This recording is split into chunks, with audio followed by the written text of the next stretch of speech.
pagi pemirsa, saya Mari Esarona Ayu, selamat datang di Catatan Aktual. Mewabahnya virus COVID-19 di Indonesia membawa dampak yang sangat besar dalam berbagai aspek, khususnya aspek pendidikan. Dalam hal ini, pemerintah mengambil langkah tegas untuk menerapkan kebijakan belajar di rumah saja, baik di tingkat sekolah hingga perguruan tinggi, sebagai upaya untuk menekan angka penyebaran COVID-19. Di tingkat perguruan tinggi, kuliah online selama pandemi COVID-19 menjadi hal yang baru di kalangan mahasiswa, hingga menuai banyak tanggapan, mulai dari keluhan banyaknya tugas yang diberikan, menguras kuota data, dan tidak adanya sinyal. Hal tersebut dianggap membebani mahasiswa yang berdampak pada psikologis mahasiswa. Apa saja dampak psikologis mahasiswa terhadap pembelajaran online, dan bagaimana cara untuk mengatasinya? Simak catatan aktual berikut. Mengawali catatan aktual pada pagi hari ini, kita akan terhubung dengan mahasiswa program studi komunikasi dan penyiaran Islam, Khalifatunisa, dan dosen psikologi IAIN Kudus, Ibu Rinova Cahyan dari MPSI. Terima kasih sudah terhubung bersama kami untuk menyoal psikologi mahasiswa terhadap pembelajaran online. Baik, pertama saya akan terhubung dengan Khalifatunisa terlebih dahulu. Selamat pagi, Khalifatunisa. Selamat pagi, Kak. Ya, gimana kabarnya Khalif selama di rumah aja? Alhamdulillah sehat, walaupun agak bosan ya di rumah aja. Iya. Nah, Khalif, sebagai mahasiswa, apa saja sih dampak yang dirasakan selama pembelajaran online? Kalau dampak yang dirasakan, paling bingung ngerjain tugas gitu ya, Kak. Agak ada stres mungkin kali ya. Iya. Soalnya kan dari absen, terus dosen langsung memberi tugas. Misal kayak satu hari kok ada 4 mata kuliah, jadi tuh tiba-tiba tugas sabar gitu, jadi ada stres mungkin ya, kayak jadi tugasnya menumpuk gitu ya, Khalif? Iya gitu, Kak. Dampak lain ngerasa kayak mata sih, mungkin karena terlalu sering mantengin HP gitu. Iya. Mungkin ada ngeblur atau gimana. Ya, Khalif, tadi kan itu dampak yang dirasakan Khalif. Nah, bisa diceritakan lebih detail lagi nggak? Apa saja sih kesulitan atau kendala yang dialami selama pembelajaran online? Kalau ngomongin kesulitan, mungkin hal pertama berada di sinyal nih, Kak. Sinyal, soalnya kan dari dosen itu menggunakan layanan fitur yang berbeda, jadi kan terkendala di sinyal aja. Terus kayak ngerjain tugas, biasanya kalau di kampus, kalau kuliah seperti biasa kan bareng-bareng sama teman-teman gitu, Kak. Jadi ngerjain tugas sambil makan, sambil bercanda gitu. Jadi nggak bosen. Cuma kalau di rumah kan sendiri, jadi kan jenuh gitu. Ya, dari kendala, kesulitan, dan dampak psikologi yang Khalif rasakan tadi, itu Khalif punya cara nggak? Gimana caranya bisa meminimalisir dampak psikologi yang terjadi tadi dari pembelajaran online ini? Selain rebahan tentunya ya, Kak ya, mungkin baca buku, soalnya kan juga hobi baca-baca kan. Terus mungkin dengerin musik atau nonton YouTube atau main sama adik, main sama keponakan gitu sih, Kak, biar hilang sedikit jenuhnya. Iya, terima kasih ya, Khalif. Sama-sama, Kak. Ya, pemirsa, kita akan kembali setelah jeda pariwara berikut. Tetap di catatan aktual.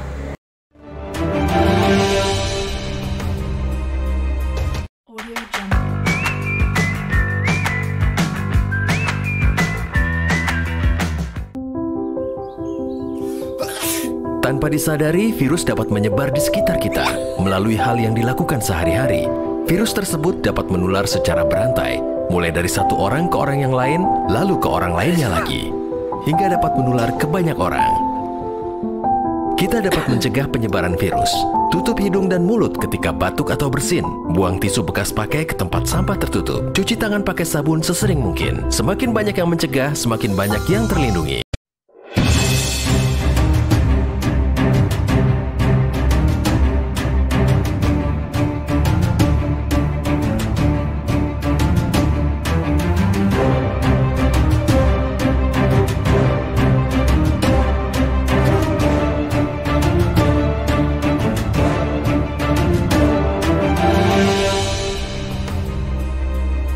Terima kasih pemirsa, Anda masih di Catatan Aktual. Sekarang saya sedang berbincang dengan Ibu Rinova Cahyandari. Selamat pagi Bu Rinova. Selamat pagi Mbak. Ya. Gimana kabarnya Bu setelah di rumah saja beberapa bulan ini? Ya, alhamdulillah sejauh ini sehat, alhamdulillah bersama keluarga di sini ya. Iya Bu, tadi kan saya sudah berbincang dengan salah satu mahasiswa IAIN Kudus yang namanya Mbak Kholif. Ia mengeluhkan mengenai tugas yang diberikan selama perkuliahan online ini, sehingga dia merasa stres dan tertekan. Lalu bagaimana tanggapan Ibu mengenai hal tersebut? Oke, dari pertanyaan tadi terkait dengan ada mahasiswa ya yang merasa ada beberapa tugas yang mungkin dalam kuantitas yang cukup banyak gitu ya, sehingga memberikan suatu kondisi stres bagi si mahasiswa itu gitu ya. Nah, sebetulnya selama kita berada dalam masa pandemi COVID-19 ini, kita memiliki beberapa tantangan sebetulnya. Kita baik mahasiswa maupun yang bukan mahasiswa ya. Nah, kita perlu pahami terlebih dahulu perlahan-lahan. Saya akan bahas sebentar ya mengenai hal itu. Nah, beberapa tantangan yang harus kita hadapi bersama adalah yang pertama akan adanya suatu hasil dari apa yang kita lakukan. Kalau biasanya mahasiswa itu di kampus hasilnya langsung kelihatan ya, langsung kita bisa evaluasi. Kalau di rumah itu cara lain untuk mengetahui hasil bagaimana mahasiswa tetap bisa belajar di rumah. Dan yang kedua adalah tantangan dalam hal interaksi sosial, yang dimana kita biasanya selalu hangout bareng ya, ketemu tatap muka, enak ya kalau kita di kampus berbincang secara langsung lebih nyaman gitu ya. Kita tantangannya adalah berjumpa dalam suatu situasi virtual. Dan yang ketiga tantangannya adalah menghadapi sistem online itu adalah menghadapi kegiatan yang rutinitas. Rutinitas di rumah, di mana kita itu harus online setiap waktu, ya, dengan situasi pekerjaan rumah tentu saja, ya, dengan ritme kerja yang mungkin berbeda. Ada yang menganggap seseorang itu lebih mudah belajar di rumah, ada yang menganggap lebih mudah belajar di kampus. Ya.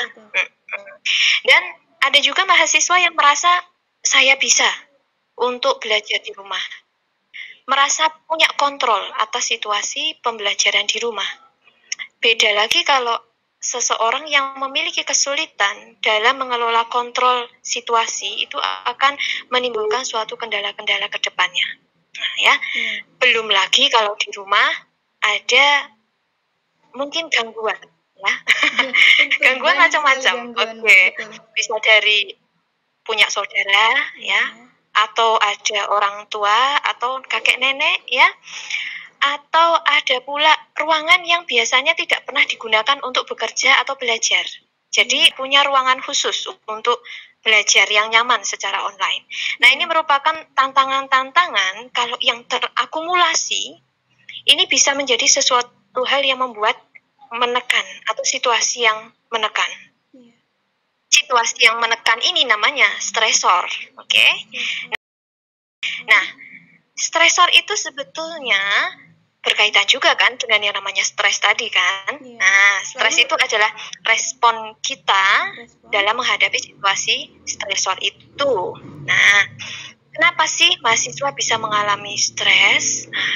Nah, mahasiswa itu jangan terlalu takut dengan namanya stres ya. Stres bukan gila, beda, oke? Stres itu suatu kondisi tadi ketika kita menghadapi situasi yang penuh tekanan. Oke, stres itu bersifat bisa positif, bisa negatif, tergantung pada persepsi mahasiswa itu sendiri. Ketika kita dihadapkan pada hambatan, taruhlah itu tadi stresor, maka kita tergantung. Kalau individu mahasiswa itu memiliki perspektifnya positif, maka dia akan menjadikan stres ini bersifat positif. Nah, stres yang bersifat positif, ini namanya eustress, yang nanti akan mendorong mahasiswa makin berprestasi, gitu ya. Beda lain, kalau misalkan stresor ini dianggap sebagai suatu hal yang mengerikan, menjenuhkan, membosankan, mengecewakan, seperti itu ya. Sehingga itu hal-hal menjadi hal perspektifnya negatif, maka akan membuat mahasiswa itu mengalami kesulitan atau hambatan dalam penyesuaian diri. Nah, makanya itu menjadi nanti namanya distress, yaitu stres yang bersifat negatif. Lalu bagaimana Bu pengamatan Ibu terhadap psikologi mahasiswa khususnya di IAIN Kudus itu kan selama pembelajaran online ini? Nah, berbagai hal-hal itu, kendala yang disampaikan oleh mahasiswa, itu ketika tidak bisa di organize dengan baik, maka akan memunculkan suatu stres tadi ya, bisa depresi bentuknya, atau gangguan psikologis lainnya dalam taraf yang bervariasi, bisa ringan, sedang, berat, atau mungkin bahkan sangat berat, begitu ya. Nah, pada awal-awal ini barangkali tarafnya itu bisa ringan-ringan saja. Namun ketika hal ini berlanjut terus-menerus ya, memberikan dampak yang berkepanjangan dan dampaknya itu besar, kuat, maka ada kecenderungan ya seseorang itu mengembangkan gangguan psikologis yang lebih berat. Yang dulunya kecemasannya ringan, makin berat gitu ya.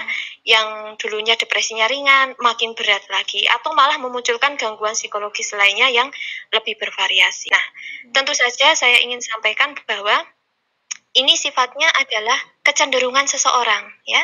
Jadi setiap mahasiswa, setiap individu bisa berlainan dalam merespon stresor itu ya. Tingkatan tinggi rendahnya suatu gangguan juga bisa bervariasi. Tidak melulu gara-gara belajar online lalu orangnya stres. Oh, tidak begitu ya.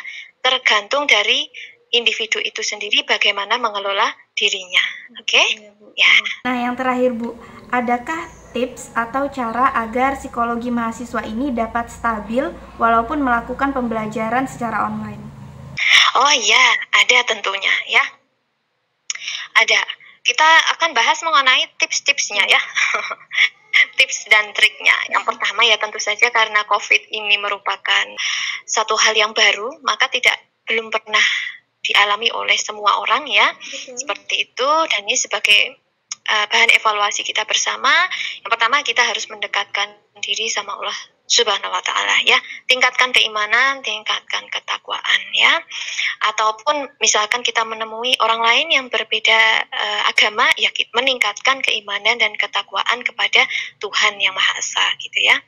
Dan yang kedua adalah yang namanya psikologi itu kejiwaan ya.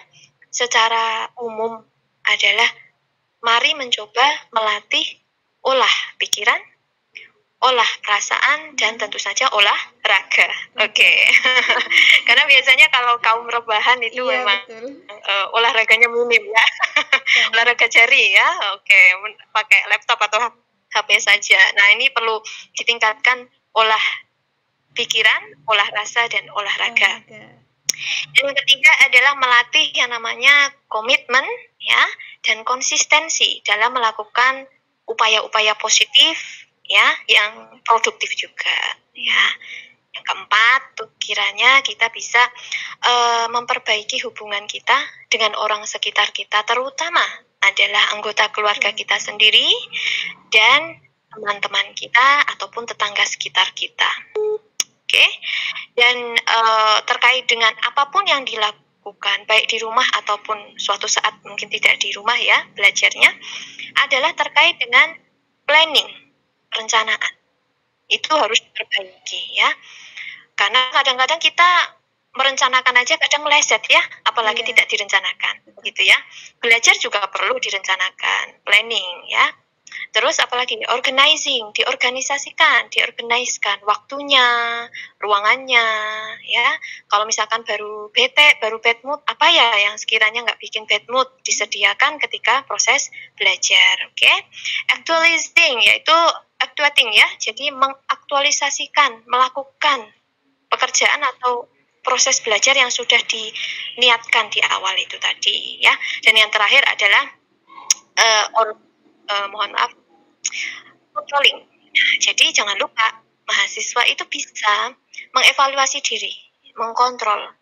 Kayaknya saya ini kok nggak berhasil ya dengan metode belajar ini. Ganti yang lain.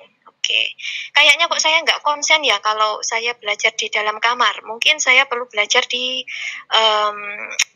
ruang tamu mungkin. Ya, jadi perlu adanya evaluasi, begitu ya. Terima kasih Bu, semoga tipsnya bisa membantu teman-teman mahasiswa dalam melakukan pembelajaran online ini. Baik, terima kasih kepada Ibu Rinova Cahyan dari MPSI, terima kasih kepada Kholifatunisa, dan terima kasih paling besar kepada Anda yang sudah menyaksikan catatan aktual. Tetap jaga kesehatan, sampai jumpa.